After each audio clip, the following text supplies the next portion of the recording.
Hello दोस्तों, exam expert India YouTube channel पर आप लोगों का स्वागत है। हम जो है इतिहास श्रृंखला के अंतर्गत आधुनिक भारत का इतिहास, इसमें जो है हम चर्चा करेंगे स्वतंत्रता आंदोलन के बारे में, जिसमें जो है कांग्रेस की स्थापना की चर्चा के बारे में हम पढ़ेंगे। अर्थात जो है कांग्रेस की स्थापना किस प्रकार से हुई। तो देखिए, विभिन्न परीक्षाओं में इसमें से जो है प्रश्न पूछा जाता है, चाहे आईएएस हो, चाहे पीसीएस हो, चाहे वनडे एग्जाम हो, बैंक हो गया, रेलवे हो गया, चाहे जो प्रकार का एग्जाम हो। तो भारतीय इतिहास से अगर प्रश्न पूछा जाता है इंडियन हिस्ट्री के अंतर्गत, तो मॉडर्न हिस्ट्री का एक बहुत चर्चित चैप्टर है कांग्रेस की स्थापना को लेकर। तो उसके बारे में हम जो है अध्ययन करेंगे। तो अगर हम कांग्रेस की स्थापना की बात करें तो कांग्रेस शब्द जो है, जैसे एक शब्दावली होती तो उसका कोई मतलब होता, तो कांग्रेस जो है एक लोगों के समूह का संबोधन है। एक्चुअली में उत्तरी अमेरिका महाद्वीप से लिया गया, जिसका मतलब है लोगों का समूह। कांग्रेस का मतलब यही होता है। तो इसमें अगर हम कांग्रेस की भारत में स्थापना को लेकर चर्चा करें तो जितने भी इतिहासकार हैं विभिन्न प्रकार के इसमें मत दिए गए हैं। कांग्रेस की स्थापना जो है किस प्रकार से होती है, कैसे होती है, उसके बारे में बहुत विस्तृत रूप से चर्चा की गई है। लेकिन हम थोड़ा सा इस पर प्रकाश डाल लेते हैं तो हमको जो है तथ्य समझने में बहुत आसानी होगी। जैसे कांग्रेस की स्थापना को लेकर चर्चा की जाए तो मार्च 1883 में जो एओ ह्यूम रहते हैं, एलन ऑक्टेवियन ह्यूम, जो कांग्रेस के पिता कहे जाते हैं, एक कलकत्ता विश्वविद्यालय का स्नातकों नाम से एक पत्र लिखते हैं और बताते हैं कि सबको जो है एक हो के स्वाधीनता की लड़ाई लड़नी चाहिए। तो वहाँ के विद्यार्थियों को भी लगता नहीं, कोई उनका मतलब मेन था कि कोई ऐसा संगठन हो, नेशनल लेवल पे संगठन हो जिस तरीके का एक्टिविटी कर सके। तो वहाँ का स्नातकों को लगता है कि इस तरीके का जो है वाकई एक संगठन होना चाहिए, तो उनको भी लगता है। लेकिन इस दिशा में सबसे महत्वपूर्ण कदम कब उठाया जाता है? इस दिशा में सबसे महत्वपूर्ण कदम तब उठाया जाता है जब थियोसॉफिकल सोसाइटी का एक अधिवेशन, वार्षिक अधिवेशन कर सकते हैं, अड्यार मद्रास में होता है। तो उसमें एस.एन. बनर्जी भी जाते हैं, सुरेंद्रनाथ बनर्जी, दादा भाई नौरोजी, सब सम्मिलित होते हैं। उसी विचारधारा को आगे बढ़ाते हुए 1884 में, जस्ट सितंबर 1884 में वार्षिक अधिवेशन होता है थियोसॉफिकल सोसाइटी का। और जो है उसी 84 में ही, 1884 में ही इंडियन यूनियन लीग की स्थापना हो जाती। बाद में यही इंडियन यूनियन लीग क्या होगा कि यही इंडियन नेशनल कांग्रेस में परिवर्तित हो जाएगा। तो इस संबंध में जो है बाद में वो चर्चा के लिए कि कैसे संगठन होगा, लोग बताते हैं, जो तथ्यात्मक बातें आती हैं कि इसके बाद जो है गठन के बाद वो चले जाते हैं शिमला। उस समय वायसराय, गवर्नर जनरल जो भी कहिए, उस समय डफरिन थे, तो उनसे मिलने जाते हैं। उनसे मिलने के बाद बताते हैं कि भारत में एक क्रांति होने वाली है, तो इसको रोकने के लिए, अंग्रेज़ों का साम्राज्य सुरक्षित रखने के लिए एक संगठन, जिसको कह सकते हैं कांग्रेस के रूप में एक सेफ्टी वाल बनाने की जो है योजना गुप्त चल रही थी। कोई इसका विशेष रूप से चर्चा नहीं हुआ। तो डफरिन भी सहमत हो गया। फिर उसके बाद जो है एओ ह्यूम जाते हैं इंग्लैंड, वहाँ रिपन से मिलते हैं, फिर जो है डलहौजी से मिलते हैं, फिर जो है तमाम राजनीतिक विशेषज्ञ जेम्स ब्राइट हो गए, स्लेगिन सबसे मिलते हैं और जो है एक निष्कर्ष पर पहुँचते हैं। वहाँ संसद में भी भारतीय संसदीय समिति का गठन करा देते हैं, तो ताकि जो है भारतीय समस्याओं के प्रति वहाँ के लोगों में एक दृष्टिकोण जाए, राजनेता रुचि लेने लगे। तो उसके बाद आते हैं और 1885 में यहाँ जो है एक मीटिंग होती है, उसमें घोषणा कर देते हैं कि बम्बई में इसका, बम्बई के पुणे में होगा, पुणे में जो है इसकी एक मीटिंग आयोजित की जाएगी। कहाँ? पुणे में। पहले कांग्रेस की जो अधिवेशन होने वाला था पुणे में ही होने वाला था, लेकिन प्लेग आ जाएगा तो उसके बाद में दूसरी जगह शिफ्ट हो जाएगा। अभी हम इस पर बाद में आते हैं। तो इस तरीके से जो है ये इसका कांग्रेस का जो है गठन की दिशा में एक ठोस कदम उठाया गया। अब इसके बाद जो है तमाम थ्योरी आने लगी। सेफ्टी वाल की थ्योरी की चर्चा, जैसे लाला लाजपत राय ने यंग इंडिया, उनका एक पत्रिका था या न्यूज़पेपर था, उसमें वो जो है 1916 में ये थ्योरी देते हैं कि ये जो है लॉर्ड डफरिन के दिमाग की उपज था कांग्रेस। स्रोत उनका क्या था कि जब विलियम बेडनबर्न इनकी जीवनी लिखता है 7-8 खंडों में एओ ह्यूम का, तो उसमें सेफ्टी वाल्व का आता है कि जिस तरीके से एक माहौल भारत में बन रहा है, उसमें जो है माहौल बनते बनते अंग्रेजी साम्राज्य को खतरा है, तो एक सेफ्टी वाल्व की थ्योरी वहाँ से आती है। लेकिन इसमें तमाम लोग देते हैं अपना अपना मत। बाद में रजनी पामदत्त एक राइटर रहते हैं, इंडिया टुडे में बताते हैं कि कांग्रेस की स्थापना ब्रिटिश सरकार की एक गुप्त योजना थी। सिर्फ कांग्रेस की स्थापना ब्रिटिश सरकार की एक गुप्त योजना थी। एनी बेसेंट कहेंगी कि कांग्रेस की स्थापना जो है मातृभूमि की रक्षा के लिए 17 भारतीयों तथा ए.ओ. ह्यूम ने किया था। तो तमाम प्रकार की इस प्रकार की बातें थी, तथ्य थे जो प्रकाश में आए। तो हम देखते हैं कि एक एक चीज़ देखेंगे कि कैसे क्या रहता है। उसके बाद हम कांग्रेस, देखिए इसमें क्या रहता है कि तथ्य हम रटते चले जाएंगे, आप पढ़ते चले जाएंगे, हम बोलते चले जाएंगे, आप जो है पढ़ते चले जाएंगे, देखते भी रहेंगे। ऐसे थ्योरेटिकल बोलने से याद नहीं रहता है। तो आइए हम देखते हैं कांग्रेस की स्थापना के बारे में प्रमुख तथ्य। तो कांग्रेस की स्थापना का प्रमुख तथ्य क्या है? तो स्थापना कांग्रेस की कहाँ हुई है? 28 दिसंबर 1885 को कहाँ इसकी स्थापना हुई है? 28 दिसंबर 1885 को स्थापना हुई है कांग्रेस की। डेट याद रखिए, महत्वपूर्ण है। अगला डेट है, स्थान कहाँ है? बम्बई है। बम्बई में कहाँ है? अगर बम्बई में पूछ लिया जाए, मान लीजिए चलिए 28 दिसंबर 1885 गठन हो गया, बम्बई में हुआ। कहाँ है? तो गोकुलदास तेजपाल संस्कृत का भवन, गोकुलदास तेजपाल संस्कृत भवन, एकदम याद रखिए इसको। संस्थापक कौन थे? A O. Hume, Allan Octavian Hume को इसका संस्थापक माना जाता है। कहाँ के निवासी थे? स्कॉटलैंड के निवासी थे। और एक आईसीएस रिटायर्ड जो है ऑफिसर थे। उस समय आईएएस आईपीएस तो था नहीं, आईसीएस जो परीक्षा होती थी उसी से चयनित और रिटायर्ड एक जो है उच्च अधिकारी थे। कौन? ए.ओ. ह्यूम। लेकिन रहने वाले मूल कहाँ के थे? स्कॉटलैंड निवासी थे। अब पहली जो अधिवेशन हुआ है पहला, उसमें अध्यक्ष कौन थे? डब्ल्यू.सी. बनर्जी या व्योमकेश चंद्र बनर्जी। इनका नाम डब्ल्यू.सी. बनर्जी या व्योमकेश चंद्र बनर्जी। भारतीय राष्ट्रीय कांग्रेस की चर्चा हो रही है, जानते रहिए, स्थापना को लेके। अब इसमें महत्वपूर्ण सदस्य कौन था? पहले मीटिंग में भी कभी काल पूछ लिया जाता है कि कांग्रेस की पहले अधिवेशन में महत्वपूर्ण सदस्य जो 72 लोग सम्मिलित हुए थे, उसमें जैसे कम से कम जितना नाम लिखा गया उसको आप लोग याद रखिएगा। पूछ लिया जाता है कि ये सदस्य नहीं थे तो याद रहेगा तो बहुत अच्छा है। तो इसमें पहले सदस्य कौन थे? दादा नौरोजी थे, फिरोज शाह मेहता थे, दिनसा वाचा थे, काशीनाथ तैलंग थे, बी राघवाचारी थे, एन.जी. चंदावरकर थे, एस सुब्रमण्यम थे। इतने नामों को आप जो है याद रखिएगा। तो परीक्षा में पूछ लिया जाएगा कौन नहीं थे। एक सूर्यनाथ बनर्जी, जैसे एस.एन. बनर्जी, ये सूर्यनाथ बनर्जी, वो इसमें जो उपस्थित नहीं थे, इसको जानते रहिए, चर्चित नाम है, वही विकल्प में दे दिया जाता है। तो सचिव जो है, सचिव ए.ओ. ह्यूम थे। ये बने रहेंगे अपने जीवन मृत्यु तक बने रहेंगे। बाद में 1912 का अधिवेशन में इनको कांग्रेस अपना पिता घोषित करेगी, जन्मदाता पिता दोनों घोषित कर देगी। किसको? ए.ओ. ह्यूम। अब यहाँ तक बातें आप लोग समझ गए होंगे, इसको देखते चलिए। आप देखते चलेंगे तो याद भी हो जाएगा, रिवीजन भी हो जाएगा, पढ़े होंगे तो बस देखते रहिए बस आप लोग। अब कांग्रेस के बारे में कुछ लोग प्रमुख कथन कहे होंगे, कुछ लोग आलोचना किए होंगे, प्रशंसा किए होंगे, तो उसके बारे में हम जो है तथ्य देखेंगे। बाल गंगाधर तिलक क्या कहते हैं कांग्रेस को? भीख मांगने वाली संस्था। क्या कहती है? भीख मांगने वाली संस्था। क्योंकि जो उदारवादियों का कांग्रेस पे प्रभुत्व था तो क्या करते थे? तमाम प्रकार की मांगे रखते थे, प्रस्ताव पास करते थे। इसी से तंग आके जब प्रस्ताव पे कोई विचार अंग्रेजी सरकार नहीं करती थी तो इसको क्या कह दिए? भीख मांगने वाली संस्था कह दिए। इसी तरीके से फिरोज शाह मेहता, कांग्रेस की आवाज़ जनता की आवाज़ नहीं है, ये शब्द का इस्तेमाल किए थे फिरोज शाह मेहता। जहाँ मैं कहूँगा कि एकदम याद रखे रहिएगा, वो कथन जरूर आप याद रखे रहिएगा। डफरिन सूक्ष्मदर्शी अल्पसंख्यकों की संस्था। क्या डफरिन वायसराय उस समय थे? तो क्या ये कहते हैं कि ये कांग्रेस क्या है? सूक्ष्मदर्शी अल्पसंख्यकों की संस्था है, अर्थात कम लोगों का प्रतिनिधित्व करने वाली संस्था। इसमें आम जनता का कोई लेना देना नहीं, केवल सूक्ष्म लोग, कम लोग जो है इसका प्रतिनिधित्व कर रहे हैं। अगला है बंकिम चंद्र चटर्जी का नाम आता है। बंकिम चंद्र चटर्जी। बंकिम चंद्र चटर्जी क्या कहते हैं? कांग्रेस के लोग पदों के भूखे हैं। कांग्रेस के लोग जो है पदों के भूखे, इसको कौन कहा था? बंकिम चंद्र चटर्जी ने। आर.सी. दत्त का कथन, 3 दिनों का तमाशा। इन्होंने कहा, क्या कहा?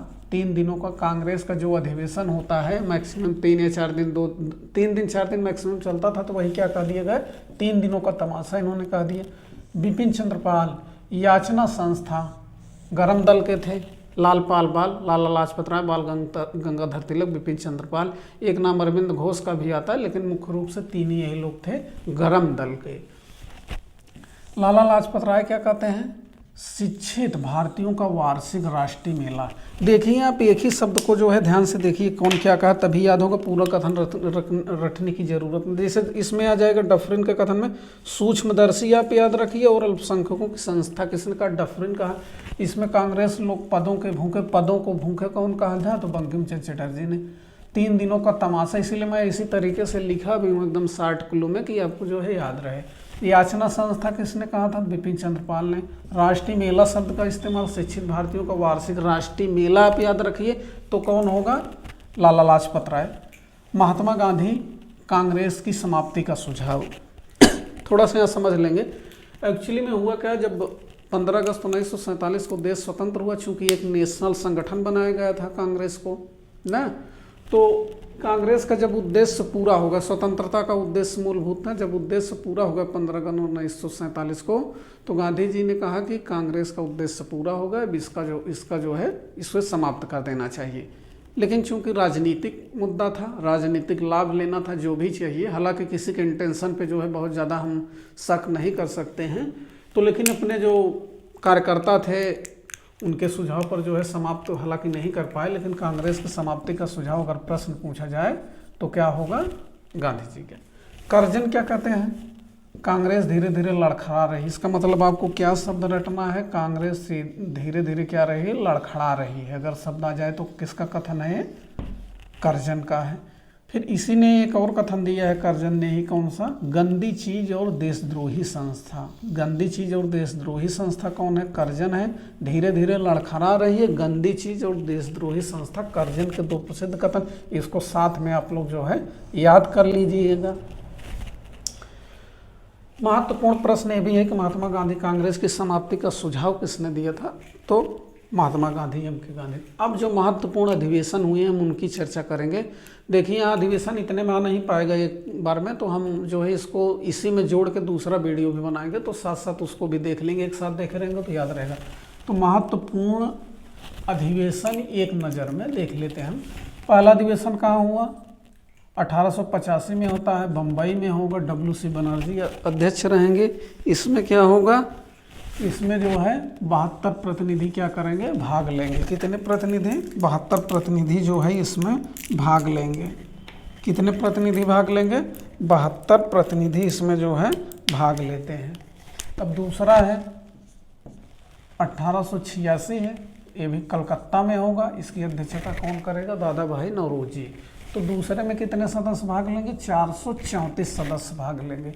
अब दादा भाई नौरोजी की 1893 और 1906, 1893 और 1906 में भी कांग्रेस के अध्यक्ष बने, इसलिए इसको लिखा गया है। अब आते हैं तीसरा अधिवेशन में। 1887 में होगा, मद्रास में होगा। बदरुद्दीन तैयबजी इसके अध्यक्ष होंगे। 607 सदस्य इसमें सम्मिलित होंगे। देख रहे हैं कांग्रेस में सदस्यों की संख्या क्या होती जा रही है? बढ़ती चली जा रही है, लगातार उसमें क्या हो रहा है? बढ़ोतरी हो रही है। 607 लोग। प्रथम मुस्लिम अध्यक्ष क्या थे? कौन थे? बदरुद्दीन तैयबजी जो है प्रथम मुस्लिम अध्यक्ष थे। बहुत बार प्रश्न पूछा गया है क्योंकि ये जो है माइनॉरिटी कम्युनिटी से आते थे, और जो है तीसरे में, अर्थात तीसरा कांग्रेस का अधिवेशन होता है मद्रास में, वहीं जो है इनको क्या बनाया जाता है? इनको अध्यक्ष बनाया जाता है, बदरुद्दीन तैयबजी को। और दूसरा इन्होंने इसमें कौन नारा दिया था? कांग्रेसी बनो। कांग्रेसी बनो का नारा किसने दिया था? बदरुद्दीन तैयबजी ने दिया था नारा। कांग्रेसी बनो का नारा पूछ लिया जाए कौन दिया था? तो बदरुद्दीन तैयबजी मद्रास के कांग्रेस अधिवेशन में प्रथम मुस्लिम अध्यक्ष भी थे। अगला देखते हैं 88 में इलाहाबाद में होता है, आज का प्रयागराज, तब का इलाहाबाद। यहाँ होता है, इसका अध्यक्ष कौन रहेगा? George Yule. जॉर्ज यूले थे। अब देखिए यहाँ सदस्यों की संख्या कितनी होगी? 1248 बढ़ते जा रहे हैं सदस्य। प्रथम विदेशी या अंग्रेज अध्यक्ष, कोई विदेशी पूछ लिया जाए या अंग्रेज पूछ लिया जाए, कौन अध्यक्ष थे? तो इलाहाबाद में जो चौथा अधिवेशन हुआ था, जॉर्ज यूले इसके जो है पहले क्या थे? पहले इसमें क्या थे? इसके अध्यक्ष थे। जॉर्ज यूले को आप उत्तर में बताएंगे। देखिए यहाँ एक चीज़ और आपको ध्यान रखना है इसी में कि लाला लाजपत राय पहली बार जो है इसमें शामिल हुए थे। अगर पूछ लिया जाए कि लाला लाजपत राय कांग्रेस के पहले किस अधिवेशन में शामिल हुए थे, तो चौथे में 1888 में जो कहाँ हुआ था? इलाहाबाद में हुआ था। एक चीज़ और इसमें याद रख लीजिएगा, मैंने लिखा नहीं कि 1888 में इलाहाबाद जॉर्ज यूले जो अध्यक्षता कर रहे थे, इसमें एक मुद्दा बना, चूँकि सांप्रदायिकता के एक पूर्वानुमान था कि अंग्रेज जो है इस मामले में ज़्यादा से ज़्यादा हस्तक्षेप करेंगे। इसी को देखते हुए क्या किया गया कि कांग्रेस में मुस्लिमों को जोड़ने के लिए या एक अच्छा संदेश देने के लिए यहाँ नियम लगाया गया कि जिस मुद्दे पे ज़्यादा हिंदू या ज़्यादा मुस्लिम विरोध करेंगे या उनका मत एक नहीं होगा, वो कोई भी विधेयक जो है या प्रस्ताव जो है कांग्रेस से पारित नहीं माना जाएगा। कहने का मतलब है कि अगर कोई मुद्दा आया, मुस्लिम समाज उस पर विरोध करेगा, ज़्यादातर लोग उसमें, ज़्यादा कम्युनिटी में ज़्यादा उसी के मेंबर विरोध करेंगे तो प्रस्ताव पारित नहीं माना जाएगा। इसी तरीके से हिंदुओं की भी ज़्यादा संख्या अगर विरोध करेगी प्रस्ताव के विपक्ष में तो भी जो है पारित नहीं, एक पूछा नहीं जाता लेकिन जानते रहिए जानकारी के रूप में।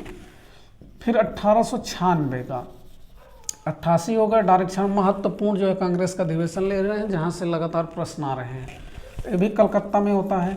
इसमें रहीमतुल्ला सयानी कौन अध्यक्षता करता है? रहीमतुल्ला सयानी। 1896 के कांग्रेस अधिवेशन, पहली बार कांग्रेस के मंच से वंदे मातरम का गायन किया जाता है। किसमें?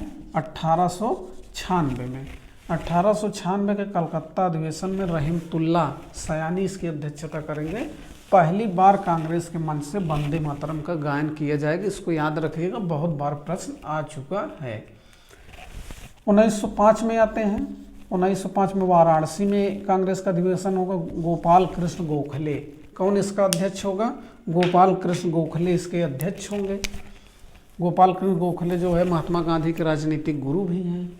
तो स्वदेशी बंग भंग आंदोलन का समर्थन, स्वदेशी और बंग भंग आंदोलन का समर्थन किसमें किया जाएगा? 1905 में किया जाएगा। इसी के बाद तो 1907 में जाके 1905 से 7 का काल जो है बंगाल विभाजन को लेके बहुत डिस्प्यूट हुआ, तो स्वदेशी बंग भंग आंदोलन का समर्थन यहाँ किया गया कांग्रेस में 1905 के अधिवेशन में। यही जो है कांग्रेस इनको गोखले को अर्थात गोपाल कृष्ण गोखले को विपक्ष के नेता का उपाधि दी गई। अगर पूछ लिया जाए विपक्ष के नेता को किसको उपाधि दी गई थी तो गोपाल कृष्ण गोखले को। अब आते हैं 1906 में। 1906 का अधिवेशन का हुआ, ये भी कलकत्ता में हुआ। बार बार देख रहे हैं कलकत्ता आ रहा है, बौद्धिक रूप से हम जाने रहे। पश्चिम बंगाल बहुत उन्नतशील था उस समय, तो बार अधिवेशन होता ही था वहाँ ज़्यादातर। तो इसमें जो है दादा भाई नौरोजी अध्यक्षता किए हैं। स्वराज शब्द का प्रयोग किया गया। किसका? स्वराज शब्द का इसमें जो है प्रयोग किया गया। अब आते हैं कौन सा? 1907 में आते हैं। सूरत का अधिवेशन रहेगा। इसमें एक चीज़ ध्यान रखिएगा कि रास बिहारी घोष ने अध्यक्षता की थी। किसने? रास बिहारी घोष, ना कि बोस ने। बोस नहीं किए थे। बोस तो एक क्रांतिकारी नेता थे, बाद में जो वहाँ भाग जाते हैं जर्मनी, वहाँ सेना के गठन में INA सुभाष चंद्र बोस से मिलते हैं।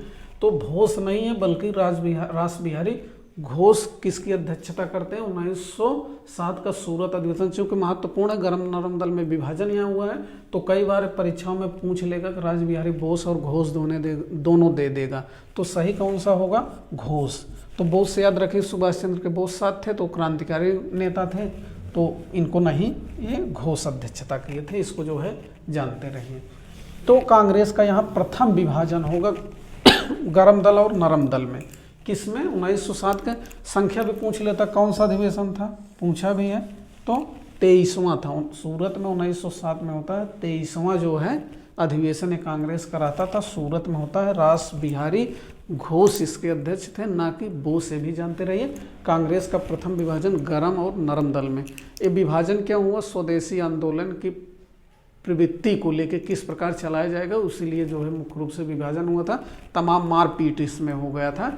यही अधिवेशन जो है 23वां, बाद में यही अधिवेशन 23वें के क्रम में मद्रास में आयोजित किया जाएगा। यही अधिवेशन 23वां ही कहाँ आयोजित किया जाएगा? मद्रास में आयोजित किया जाएगा। जब इसमें मारपीट हो जाएगा, विभाजन हो जाएगा, तो अधिवेशन वहीं अपूर्ण मान लिया जाएगा। इसका जो अधिवेशन बाद में मद्रास में होगा। अगले में आते हैं 1911 में। ये भी कलकत्ता में होगा। बिशन नारायण दर इसके अध्यक्ष होंगे। 1911 में बिशन नारायण दर, फिर से याद रख लीजिए, 1911 में अधिवेशन होगा, कलकत्ता में होगा। बिशन नारायण दर अध्यक्ष होंगे। क्यों ये महत्वपूर्ण है?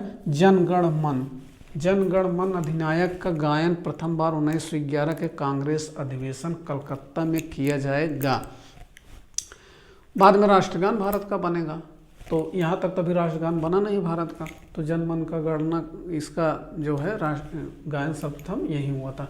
अब आते हैं 1916, बहुत महत्वपूर्ण, परीक्षाओं में लगातार आ रहा है। लखनऊ में हुआ था। अंबिका चरण मजूमदार 1916 में कहाँ हुआ? उत्तर प्रदेश की राजधानी लखनऊ में। अंबिका चरण मजूमदार इसके अध्यक्ष थे। इसमें क्या क्या हुआ? पहला हुआ कांग्रेस समझौता। कांग्रेस लीग समझौता, कांग्रेस और मुस्लिम लीग का समझौता हो गया। समझौता कराने में दो महत्वपूर्ण नेता बाल गंगाधर तिलक और श्रीमती एनी बेसेंट का योगदान प्रमुख रूप से रहा। अब है दूसरा क्या इसमें था, लखनऊ समझौता, कांग्रेस लीग पैक्ट। इसी समझौते को क्या कहा गया, कांग्रेस समझौता या कांग्रेस लीग पैक्ट के नाम से जाना जाता है। अगला क्या है, मुस्लिम लीग की पृथक निर्वाचन की मांग को स्वीकार कर ली गई। हम जानते हैं कि 1909 में क्या किया गया, मार्ले मिंटो सुधार में क्या किया, पृथक निर्वाचन प्रणाली जो है लाई गई कि मुस्लिमों को इतना आरक्षण आरक्षित होगा, इनके लिए इतना आरक्षण। तो एक पृथक निर्वाचन प्रणाली जो मुस्लिमों के एक सांप्रदायिकता के आधार पे जो है एक रिजर्वेशन लाया गया था, उसको तो कांग्रेस ने हमेशा इनकार किया। लेकिन जो है मुस्लिम यहाँ लखनऊ के अधिवेशन में क्या कर दिया गया, मुस्लिम लीग की पृथक निर्वाचन मांग को क्या कर लिया, स्वीकार कर लिया गया। बाद में इस पर कई इतिहासकार बाद में देखेंगे कि टिप्पणी करते हैं, अपनी बातें रखते हैं कि कांग्रेस का जो है पृथक निर्वाचन लखनऊ के जो कांग्रेस का अधिवेशन हुआ उसमें स्वीकार कर लाना एक बहुत बड़ी भूल थी। बाद में जो है देश के विभाजन में एक कारक ये भी मान लिया जाता है। अगला क्या है, गरम दल पुनः एक हो गए।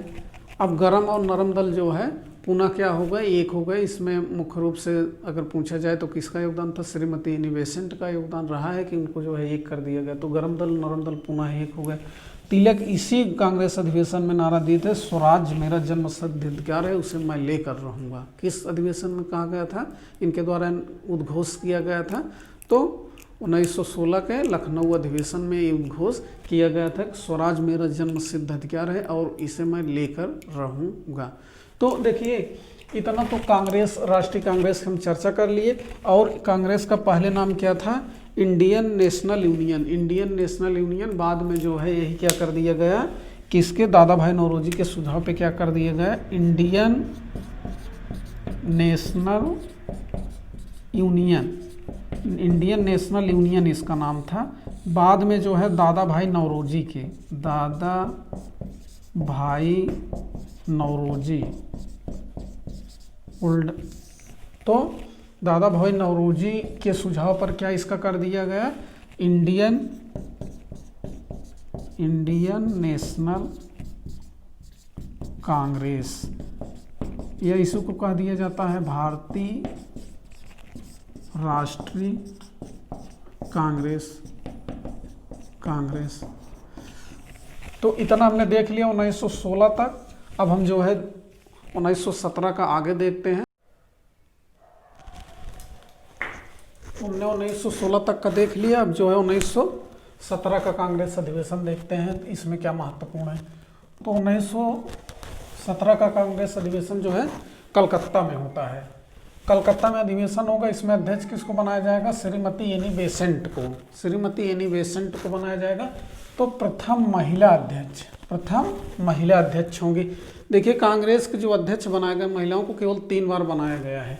कितनी बार बनाया गया है, केवल 3 बार। इसमें से पहला अध्यक्ष जो है ये हो गई श्रीमती एनी बेसेंट हो जाएंगी, पहला श्रीमती एनी बेसेंट हो जाएंगी, इनको बनाया जाएगा 1917 में। दूसरा जो है सरोजनी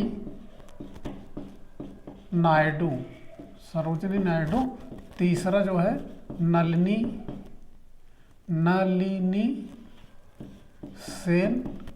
सेन गुप्ता, ये बनाई जाएंगी कब, 1933 के कांग्रेस अधिवेशन में। तो महत्वपूर्ण है, 3 महिलाएं कांग्रेस की अध्यक्ष बनाई जाएंगी अधिवेशनों में, जिसमें पहली श्रीमती एनी बेसेंट रहेंगी, दूसरी श्रीमती सरोजनी नायडू, तीसरा नलिनी सेन गुप्ता को बनाया जाएगा। 3 महिलाएं जो है कांग्रेस की अध्यक्ष बनेंगी।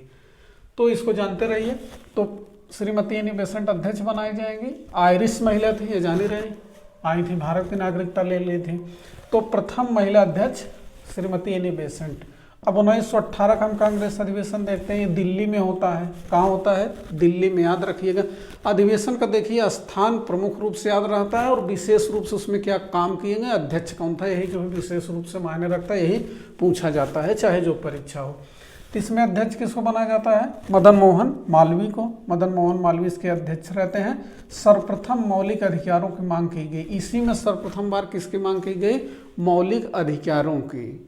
मौलिक अधिकारों को अगर प्रश्न पूछ लिया जाए मांग कहाँ की गई, तो दिल्ली के 1918 के अधिवेशन में। 1918 में ही इसमें एक और नई चीज़ होती है, 1918 में हसन निजामी की अध्यक्षता में कांग्रेस का विशेष अधिवेशन जरूरत के अनुसार।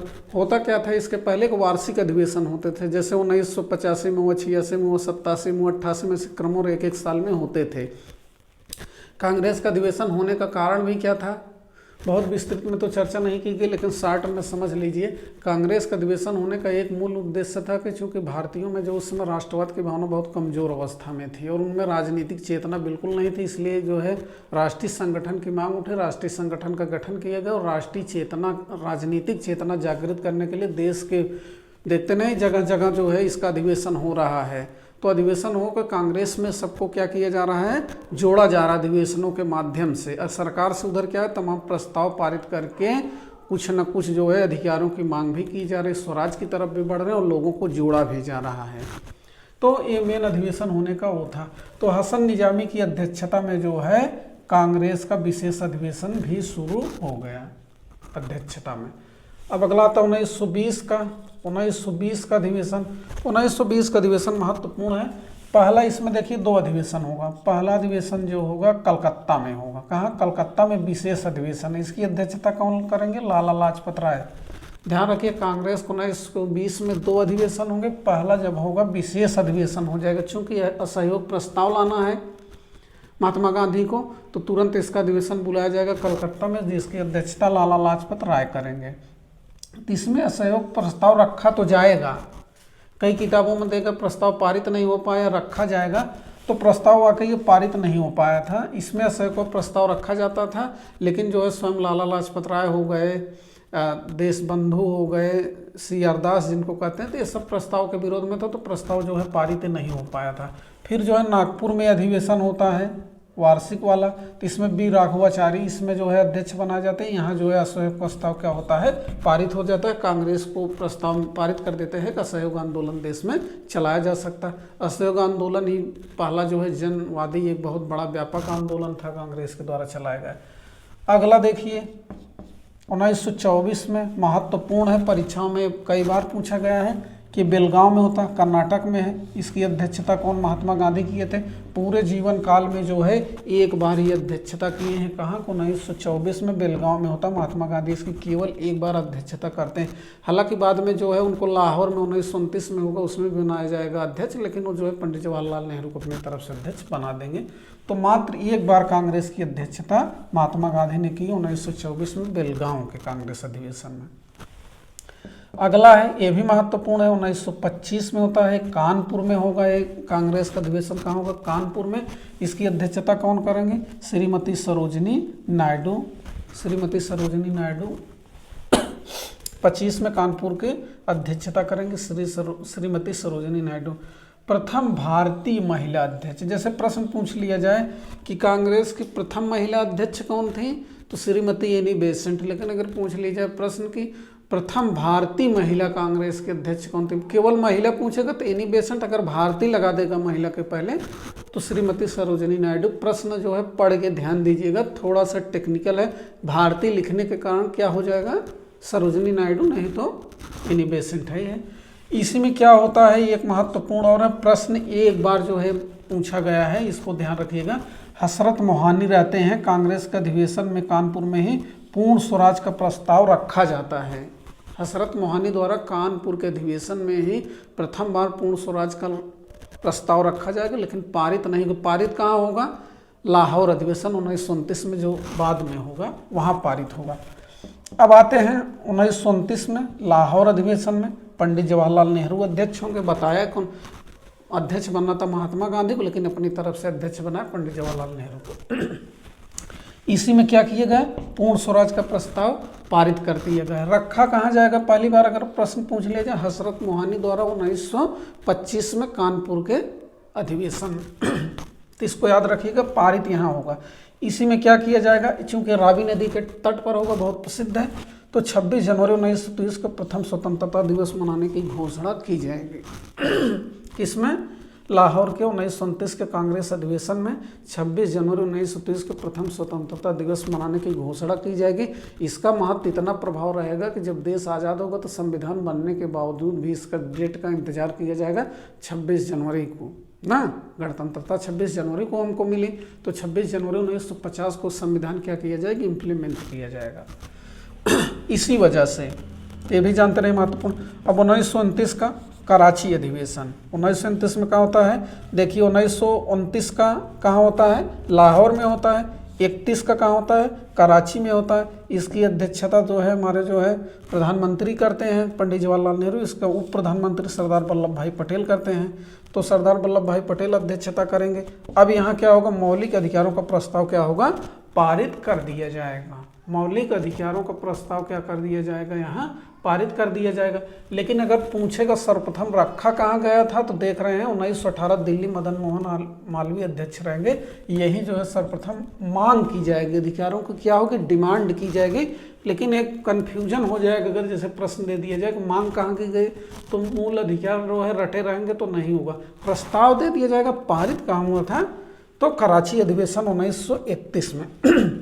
इसी में महात्मा गांधी ने नारा दिया था, गांधी मर सकते हैं लेकिन गांधीवाद नहीं। प्रसिद्ध कथन है किस अधिवेशन में, 1931 के कराची अधिवेशन में, जिसकी अध्यक्षता सरदार वल्लभ भाई पटेल ने की थी। उसी में क्या नारा दिए थे कि गांधी मर सकते हैं लेकिन गांधीवाद नहीं मरेगा।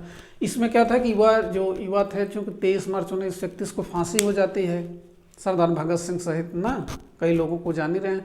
तो उसमें जब फांसी हो जाती है तो युवा जो कांग्रेसी थे, युवा लोग थे, वहाँ कराची में जब कांग्रेस का अधिवेशन होता है तो काले झंडे दिखाए जाते हैं। कारण क्या था कि महात्मा गांधी, चूंकि उनका आरोप था कि महात्मा गांधी जब इरविन समझौता करने लगे 5 मार्च 1931 को, तो उसमें मैटर नहीं रखे। लेकिन बाद में तथ्यात्मक खोजें इतिहासकारों द्वारा बाद में उसमें रखा भी गया। महात्मा गांधी इरविन के सामने रखे भी थे कि छोड़ दिया जाए इनको, लेकिन इरविन ने कहा कि ज़्यादा से ज़्यादा मेरे विशेषाधिकार का क्षेत्र इतना कि मैं 30 दिन 31 दिन मतलब 1 महीने तक इनकी जो है सज़ा को माफ़ कर सकता हूँ। फिर वहाँ जो समझौता नहीं हो पाता है, लेकिन जो युवा थे उनका आरोप था कि मुद्दा उठाए नहीं, बाद में उनको काले झंडे भी दिखाए जाते हैं। हालांकि अलग मुद्दा है, कहीं इसकी चर्चा होगी आगे जब महात्मा गांधी की जीवनी पढ़ाया जाएगा, महात्मा गांधी की स्वतंत्रता का योगदान तब। अगला अधिवेशन कहाँ होता है, 1937 में फैजपुर में। अब देखिए कांग्रेस का अधिवेशन क्यों किया जा रहा है, क्योंकि राजनीतिक चेतना लोगों ने उनको जोड़ने का काम किया जा रहा है और प्रस्ताव पारित करके कुछ अधिकारों को अंग्रेजों से मांग की जा रही, ब्रिटिश सरकार से। लेकिन अब एक अधिवेशन और होगा, जो चूंकि शहरों में कांग्रेस के अधिवेशन लगातार हो रहे थे, गांव में कोई अधिवेशन नहीं हो रहा था। पहला अधिवेशन जो है फैजपुर में होता है अधिवेशन। इसमें पंडित जवाहरलाल नेहरू अध्यक्ष रहते हैं। प्रथम बार कहाँ अधिवेशन होगा, इसी गांव में होगा, बंगाल का गांव है, तो यहाँ जो है ये अधिवेशन होगा पहली बार। इसको भी जानते रहिए कि ऐसा कौन सा कांग्रेस का अधिवेशन था जो कहाँ होता है, एक गांव में होता है। अगले प्रश्न के बढ़ते हैं, 1938 का कांग्रेस अधिवेशन हरिपुरा। ये हरिपुरा कहाँ है, हरिपुरा कहें तो ज़्यादा सही कहाँ है, गुजरात में है। अध्यक्ष सुभाष चंद्र बोस। राष्ट्रीय नियोजन समिति, नेशनल प्लानिंग कमेटी यहाँ बनी थी पंडित जवाहरलाल नेहरू की अध्यक्षता में। बाद में हम देखेंगे जब देश स्वतंत्र हो जाएगा तो ये इम्प्लीमेंट बहुत अच्छे तरीके से किया जाएगा, इसका काम लिया जाएगा इस नियोजन समिति का।